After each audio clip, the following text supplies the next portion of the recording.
Muchas gracias por estar de nuevo con Polos Opuestos.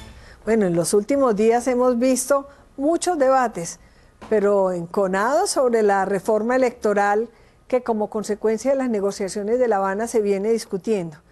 De modo que para analizar este tema, que entre otras involucró hasta el presidente del Congreso, que se opone tajantemente a la reforma, y muchos otros, hemos invitado a dos personas expertas, a Jaime Castro, que yo le digo que es un coleccionista de ex, fue alcalde de Bogotá y que muy bien lo hizo, es congresista, es ministro, es candidato a la presidencia, bueno, candidato siempre de todo. Y también hemos invitado a Juan Carlos Rodríguez Raga, miembro de la Misión Electoral Especial, que ha participado también de la misión de observación. Usted es profesor de la Universidad de los Andes, de Ciencia Política. ¿Y a usted por qué lo nombran en esa misión especial? Porque en el Acuerdo de La Habana se decide que 4 instituciones, que son el Centro Carter, el Centro Holandés de Democracia y los Departamentos de Ciencia Política de los Andes y de la Nacional, se encargan de nombrar a los 7 expertos que iban a ser parte de la misión. Y ahí se postularon un montón de aspirantes a esa misión y finalmente quedamos 6. Hubo uno séptimo que no se pudo posesionar y quedamos 6 en la misión. ¿Usted se candidatizó? Sí. ¿Y le tocó presentar qué tipo de pruebas? Mi hoja de vida, fundamentalmente. No, tampoco fue tan complicado. No. Ah, bueno. Y doctor Jaime Castro, ¿usted cómo ve esta reforma electoral derivada de la negociación de La Habana? Este nuevo cuarto poder que se crea a raíz de esa negociación. Doctora, antes de que nos pronunciemos sobre cada uno de los puntos de la reforma electoral, creo que hay 2 decisiones previas que califican la legitimidad de esa reforma. Me explico. Nosotros, para información de la teleaudiencia, ya empezamos a vivir un proceso electoral. El año entrante, en marzo, habrá elecciones parlamentarias, en mayo presidenciales. Es decir, ya empezó a jugarse el partido de las elecciones. Y eso, perdóneme, lo interrumpo una cosa chiquitica. Siempre se ha dicho que hacer reformas electorales el último año, cuando ya pues las cartas están echadas, no es conveniente desde el punto de vista democrático. No solamente no es conveniente, es ilegítimo cambiar las reglas de juego en mitad del partido. Las reglas de juego... ¿Pero de fútbol o electorales? De las campañas electorales. ¿Pero dónde está? ¿Ilegítimo es ilegal o inconveniente? No. Ilegítimo es que lesionan la institucionalidad democrática y se corre el riesgo de que se califique esa reforma como hecha con un sesgo de favorecer o perjudicar a determinadas fuerzas políticas. ¿Usted qué opina, profesor, de hacer reformas en el año mismo ya electoral? No es el ideal hacer reformas tan cerca de las elecciones, pero digamos las circunstancias llevaron a eso. Lo que garantiza, digamos, la legitimidad y la ausencia de sesgo es que los miembros de la misión no tienen ningún interés partidista. Ellos proponen, de acuerdo a su leal saber y entender, analizando casos comparados de América Latina, cuál es el mejor sistema electoral que le conviene al país, y lo proponen sin pensar en va a ganar fulanito. ¿Y usted por qué puede garantizar ese asepticismo en esa dirección? Porque no viene en desarrollo no nacen como fruto de la negociación de La Habana, claro, y tienen ese compromiso. Pero la negociación en ese punto no es una negociación sobre la sustancia de la reforma, sino sobre el procedimiento con el cual se crea la reforma. No hay nada en el acuerdo que diga cómo debe ser el sistema electoral. Lo que dice es cómo debe ser la comisión que propone esas propuestas. Y esa propuesta que ustedes presentaron al principio y que hasta el gobierno encontró tantas cosas inconvenientes, y los partidos y todo el mundo, es muy distinta a la que hay hoy en día en el Congreso. Hay algunas cosas que se conservan y otras cosas que simplemente se abandonaron, pero justamente eso, que incluso el gobierno se haya visto primero sorprendido y segundo no satisfecho con todas las cosas que propusimos, muestra la independencia de la misión. ¿Usted qué opinó de la primera y de ya la segunda, y quién sabe cuántas vaya a haber más? Cuando yo hablé de ilegitimidad de la reforma, no me refiero a las propuestas de los técnicos, a las recomendaciones que ellos hagan.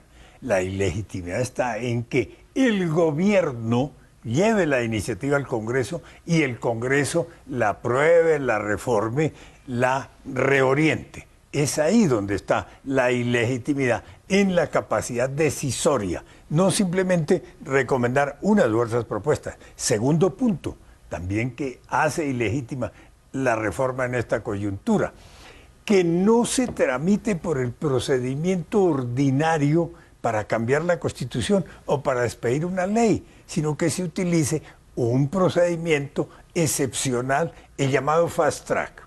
Pero el fast track ahora está en entredicho. Claro que la noticia es que el gobierno, a la decisión de la Corte Constitucional, ahora parece que le va a pedir que haya nulidad. Que estamos viendo pues ya que los recursos que supuestamente no cabían empiezan a presentarse. No conozco, digamos, los argumentos del gobierno para esa demanda de nulidad, pero pues suena como un poco rebuscado esa nulidad en este momento. Sí. Ahora, con respecto a la Pero si no se presentara esa reforma electoral y política que se deriva de los acuerdos de La Habana, ¿podría alegar la gente de la FARC incumplimiento? Están los acuerdos, están los acuerdos. Por eso, pero si se aplazara, si tal como dice el doctor Castro, es inconveniente porque ya tenemos unas reglas de juego para las próximas elecciones que ya vienen, y se aplazara esa reforma electoral para después de las elecciones del 18, ¿usted cree que podría alegar incumplimiento de la FARC? No, yo no creo. Lo que pasa es que se aplazan para después de las elecciones y no se hace nunca. Una reforma electoral es de las cosas más difíciles de hacer aprobar porque los congresistas no tienen ningún interés en cambiar las reglas que los tienen ahí. Ningún congresista Pero que se también hizo pasa con lo territorial, también con lo agrario, también. Pero lo electoral es particularmente, y eso fiscal. digamos se ha visto en muchos casos en todos los países, que un congresista no tiene ningún interés en aprobar un cambio de las reglas que lo tienen ahí en esa curul. Pero lo mismo se puede decir de la materia tributaria, de la materia agraria. ¿No será, doctor Castro, que vamos para una constituyente? Perdón, con su venia, doctora Noemí. Por ejemplo, cuando se aprobó la elección popular de alcaldes, que le rompía una vértebra a una constitución centenaria que tenía el país, se aprobó y se dijo, solo rige dentro de 2 años, no empieza a regir de manera inmediata. Eso hacía parte porque estaban de por medio elecciones parlamentarias y presidenciales. Tocó trabajar duro en eso, ¿no? Eso hacía parte de las propuestas de la misión, que hubiera un régimen de transición justamente pensando en que ya las elecciones venían. Entonces algunas aprobarlas ahora para aplicación en Pero vamos entonces a hablar de los puntos de los técnicos que descartó ya el gobierno y que ya hay otras reglas propuestas en el Congreso. ¿Cuál le pareció a usted que fue el sacrificio, que se sacrificó lo más importante? Yo creo que hay 2 cosas, pero quisiera concentrarme en la primera, que es el tema de la Corte Electoral, que usted mencionó al principio como un cuarto poder. Nunca se propuso que se creara un cuarto poder distinto a los poderes judicial, ejecutivo y legislativo. Lo que se creía era crear una nueva alta corte, al igual que la Corte Suprema de Justicia, la Corte Constitucional, el Consejo de Estado, una corte especializada. La JEP, que tiene más magistrados que todos. Claro, pero eso es una cosa muy, muy coyuntural y muy transicional. Bueno, dura 10 años al principio, claro, prorrogables, ¿no? Claro, pero digamos no proponíamos crear una rama electoral o un poder electoral, sino dentro de la rama judicial crear una cuarta corte, alta corte especializada. Este proceso, digamos, la lógica que teníamos es algo similar a lo que sucedió en la Constitución del 91 cuando se creó la Corte Constitucional. Lo que se decía es, los temas constitucionales los trata la Corte Suprema de Justicia, los que hacen eso dentro de la Corte Suprema de Justicia saben de eso, pero están metidos en la Corte equivocada. Nosotros pensábamos lo mismo. El Consejo de Estado, en una sección, que es la sección quinta, trata los temas electorales. Los magistrados de la sección quinta son muy buenos en lo que hacen, pero están metidos en la Corte Electoral, equivocada. La Corte Electoral es la Corte especializada para eso. Doctor Castro, de la creación de esa Corte Electoral. Bueno, independientemente de que se llame corte o consejo, porque finalmente lo que están proponiendo es un consejo electoral, no una que es corte. Una mezcla de jurisdicción y administración de las elecciones. El punto clave es quién nombra a esos magistrados, claro, ahí está porque hoy en día el fracaso del Consejo Nacional Electoral radica en que son los partidos políticos los que nombran a esas personas. Un candidato de fuera la doctora Noemí, el doctor Rodrigo, yo No mismo, cabemos. no podemos enviar nuestra hoja Y de las vida. reclamaciones que se hacen solamente las defiende hace una queja a un candidato conservador liberal, el que sea, y solamente lo defiende El punto clave es quitar el quién origen lo magistrado. nombra y cuáles son las Sí, calidades. eliminar el origen Porque partidario es Que clave. fuera si técnico, son, como- si son magistrados nombrados por los partidos, deciden de acuerdo con los intereses Claro. de esos partidos. Y eso es obviamente- Como hasta hoy. Elemental. Claro, y eso lo incluimos en la propuesta, que el origen fuera ¿Qué totalmente queda desvinculado a los partidos. de lo que presentaron ustedes? ¿Qué va quedando? Y si valió la pena todo ese esfuerzo que se hizo. Yo creo que sí, digamos, por razones personales de todo lo que se aprendió durante el proceso, pero también porque se puso en el tema, en la arena pública, el tema electoral, que es clave. Es clave no solamente para la ciudadanía, sino también para el proceso mismo. Estamos en un momento de crisis en el cual la credibilidad de los ciudadanos en los partidos está más bajita que nunca. O sea, siempre ha sido la institución menos prestigiosa, pero hoy en día es la institución, ha bajado ese prestigio de los partidos y de las elecciones a niveles que pueden ser muy críticos para que de pronto llegue un líder populista de izquierda o derecha a decir, esta institucionalidad hay que borrarla, porque fíjense lo que piensa la gente de los partidos y las elecciones. Esa situación de crisis es muy grave y nosotros tratamos de transmitirles eso a los partidos y a los congresistas para que aprobaran la reforma necesaria para superar esa crisis. Los interrumpo porque toca hacer una pausa y continuamos. Muchas gracias.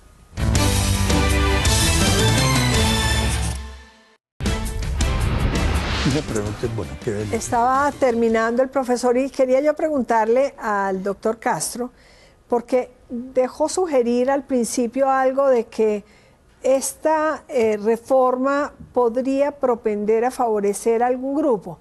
¿Usted piensa que esta reforma electoral y política podría favorecer a la FARC y es para eso? Específicamente esta no, pero acuerdos celebrados en La Habana sobre este tema favorecen abiertamente a las FARC. Por lo menos dos. Primero, tienen derecho independientemente, no importa el número de votos que consigan, tienen derecho a 5 curules en el Senado y a 5 curules en la Cámara de Representantes. Por 2 periodos. Bueno, pueden poner 100 votos o 1 millón de votos, no importa. Pero eso no, también lo hicimos con usted, con su ENIA también, y colaboramos cuando la UP, ¿se acuerda la FARC? Que entraron muchos con circunscripción. Pero ojo, porque colocaron en las urnas los votos que se requerían. Claro, pero aquí para también, esos efectos. solamente si no colocan los votos, entra en sustitución. Exacto. Tienen garantizadas Sí, 5 tienen curules en garantizadas Cámara y cinco, 5 en Senado, Pues, que es parte, digamos, de la Como mínimo. transición Como hacia la mínimo, entrada a la exacto. Como política. mínimo. Exacto. Pueden poner 3 votos y tienen 10 curules. Sí. Segundo, crearon 16 circunscripciones territoriales nuevas para las cámaras. En las cuales no pueden participar las FARC como partido. Perdón, vamos por partes. En esta primera oportunidad. Ninguna, porque ningún partido con personalidad jurídica puede participar en esas Son circunscripciones. curules nuevas. Son curules nuevas. Son curules nuevas. Para A la ver, Cámara de expliquémosle bien al Representantes. televidente, perdón, explíquele bien lo de las 16 circunscripciones. ¿En qué territorios de Colombia va a regir esa norma? En 170 municipios 169, sí. que, según lo han establecido los medios de comunicación, son regiones, el 80% de ellas, cocaleras. Es lo que dice La Silla Vacía, que es un medio de comunicación serio. Perdón. Y son regiones en las que las FARC han ejercido, de hecho, un control territorial de Bueno, hace y lo tiempo. otro es el tema de que los bienes de la FARC también van sí, Mire, porque es tan delicado lo de las 16 circunscripciones que hoy el Congreso de la República, por los reparos de los otros partidos, dijo, un momentico, estudiemos más esto, aplacemos el debate, y no hubo quórum. Pero es que es obvio que se opongan en el Congreso porque llega competencia de otro lado. Profesor, yo quiero hablar de las competencia 16 de otro lado, ¿quién son las FARC? movimientos sociales. Profesor, ¿Qué son explíquele las a los 16 televidentes. circunscripciones? Son 16 circunscripciones que se crean en municipios que tienen 4 características. Que tienen extremos niveles de pobreza, que han sido afectados por el conflicto, que han sido abandonados por el Estado y que en algunos casos tienen cultivos ilícitos. Si en uno alguno mira, no, el 80%. claro, que es parte de las características de eso, que son básicamente los territorios olvidados del país. Sí, pero si hay, perdóneme, si es donde están las siembras cocaleras y todo eso, hay mucho dinero para elegir claro, gente eso de hay ellos. que tener mucho cuidado con eso, porque eso no va a ser para nada fácil esa elección. Pero si uno mira el mapa de dónde están ubicadas, uno encuentra lugares donde está, digamos, el origen de las FARC, como el Caquetá, lugares donde las FARC se desplazó para ejercer su control sobre las salidas de la droga, como el Pacífico, pero en el Caribe, por ejemplo, las FARC tienen muy poca presencia y hay también circunscripciones especiales de paz. Entonces, digamos, el objetivo no es favorecer a las FARC, sino favorecer a los territorios que han sido olvidados. Profesor, y el tema que se vino discutiendo sobre el decreto del destino de los recursos de las FARC, que podía favorecer esos recursos de la misma FARC, fruto de secuestro, de extorsión, del narco, podía favorecer la política misma de la FARC. ¿Usted qué opina de eso? Digamos, en el acuerdo está muy claro que si las FARC se encuentra que están usando esos dineros ilícitos, pierden todos los beneficios que han logrado en el acuerdo. Y eso es un incentivo negativo muy fuerte. Digamos, arriesgarse a perder la justicia transicional, la entrada en política, la reinserción, por usar dineros ilegales. Pero si es que se legitiman con el decreto, porque se creaba esa comisión autorizada y competente para decidir cómo se manejaban los recursos, ¿o no?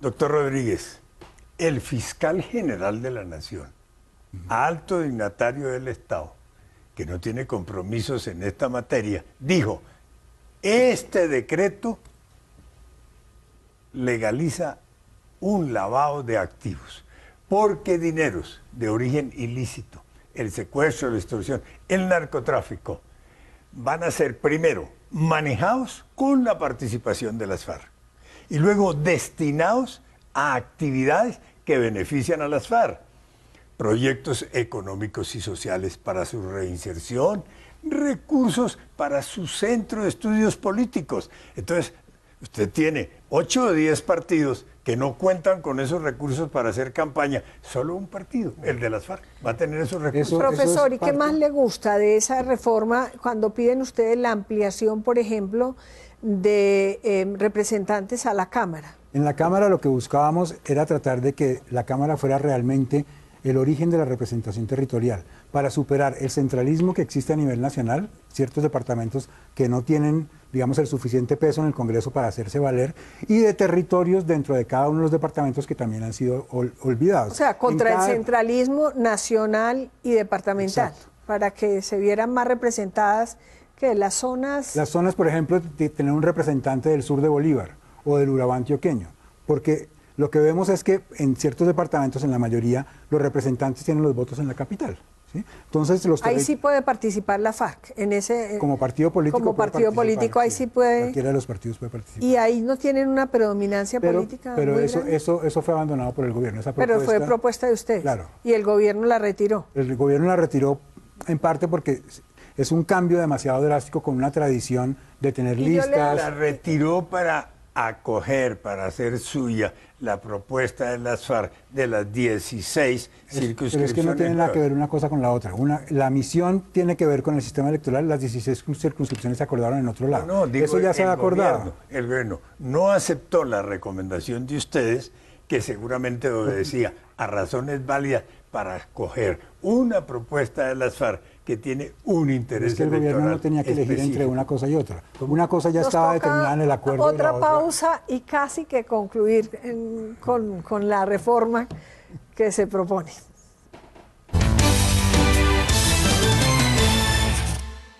Bueno, hay otro tema importante que ustedes propusieron, que eso no está resuelto en ninguna parte del mundo, y es la financiación de las campañas, donde se habla de un sistema mixto que ya es mixto. Ya es mixto, pero sobre todo pues es un rey de burlas, porque no financian directamente a la campaña, sino que, como ya lo hemos visto, financian a determinadas personas que están organizando la campaña, y financian a representantes y senadores que no engruesan, no entran a aumentar el valor de la campaña presidencial. Entonces, lo que encontramos en la misión es que la mayoría de las normas de financiación son buenas, si se cumplieran, serían excelentes, pero no se cumplen. Y no se cumplen por varias razones, y yo creo que no se cumplen por todos porque hay algunos que las cumplen. No, claro, pero digo, es muy fácil violar las reglas y no hay, digamos, una vigilancia cercana del comportamiento de los partidos y los candidatos en campañas. Y yo creo que la primera norma para controlar la financiación de las campañas es la imposición de las listas cerradas, porque una cosa es tratar de controlar 100 campañas de un solo partido a una lista del Senado, cada uno haciendo su propia campaña, consiguiendo votos y consiguiendo dineros en todo el país o en su región, a controlar a un partido que tiene son mucho más visibles. Entonces, la lista cerrada es la primera medida que uno debería pensar para mejorar el control sobre la financiación. Pero no aleja mucho las listas cerradas de esa responsabilidad que tiene que tener el político con el ciudadano, de su trabajo individual, porque casi que se vuelve un tema de plata de que los partidos financien, pero el esfuerzo del político se ve disminuido, ¿o no? Sin duda alguna, eso distancia física y políticamente al elegido del elector. El sistema ideal es el de la circunscripción uninominal, la de los ingleses. Esa es la mejor de todas. Pero, a ver, doctor, usted dice, la lista cerrada y entonces no hay financiación para los candidatos al Congreso. Perdón, ¿y las campañas presidenciales? Claro, las campañas presidenciales. ¿Cierra la lista? No, las campañas presidenciales... Mire, la doctora Noemí lo dijo, no hay fórmula ideal en esa materia.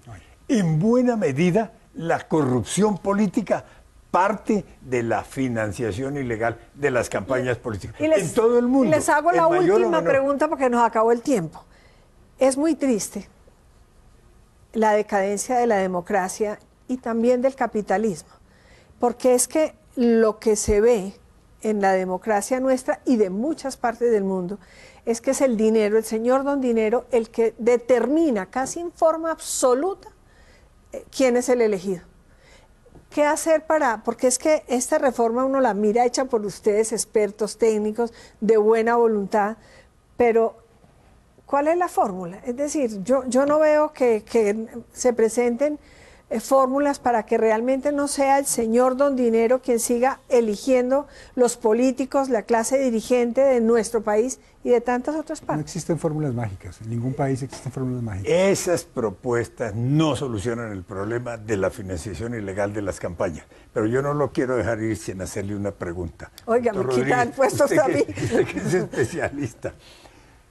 Un calificado analista político, el doctor Pedro Medellín, ha propuesto en la coyuntura actual que estamos viviendo los colombianos que se anticipen las elecciones presidenciales y que se acabe con esta polarización que hay, con este desgobierno, que definamos antes del mes de mayo. Perfecto, que se nos acabe el tiempo. ¿Y usted qué piensa? ¿Por qué? Porque eso es alterar la institucionalidad. A los que les preocupa tanto la institucionalidad que se está alterando con los acuerdos, es tratar de subvertir. ¿Y a usted qué opina para ya que hizo la pregunta? Porque... Yo creo. ¿A usted le gusta? No, yo creo que en la coyuntura actual es una posibilidad de dirimir en las urnas lo que está ocurriendo políticamente en el país. Bueno, desafortunadamente se terminó el tiempo y esta reforma político-electoral para tratar de mejorar nuestra democracia seguirá siendo un tema muy importante.